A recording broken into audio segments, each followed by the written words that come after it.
In just the past week, at least 50 people have been shot in the city of Baltimore.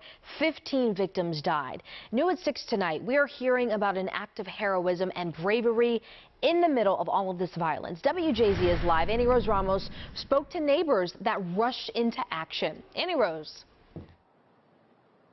Well, Nicole, when Sunday's night shots rang out, two brothers were at the very top of this hill at Federal Hill Park, enjoying the scenery and just enjoying sort of the view.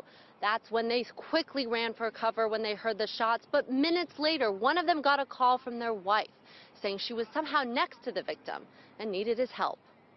Brother and I were at the top of the hill looking at the skyline. Dedric Richardson was at the top of Federal Hill when shots rang out. My military instinct kicked in, took cover, came down the hill. His wife was at home just around the corner. She rushed outside to the bottom of the hill. I look to the top of the hill and I see a young lady who's screaming. She raced up to help. And I saw this young man laid out with blood around him. He was still breathing, so she called 911 but couldn't get through.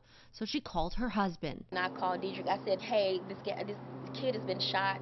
We need to take him to the hospital. He hopped in their car, driving it to the bottom of the hill. Someone basically carried him down to the bottom of the stairs. I helped him put him in the back of the van. And from that moment on, something said, hey, you're a combat vet, so go ahead and see if he's okay, check his pulse. And my first instinct was, what can we do to save his life right now? Dedric driving the victim to the other side of the hill to meet the ambulance, where medical respondents took over. Police say the 39-year-old man died later from gunshot wounds. Over the past week, at least 50 people were shot and 15 are dead. But Sunday night's shooting at the park was not without stories of heroism. The only thing I felt like at that time was emergency, emergency, emergency, you know, and to get this kid where he needed to be.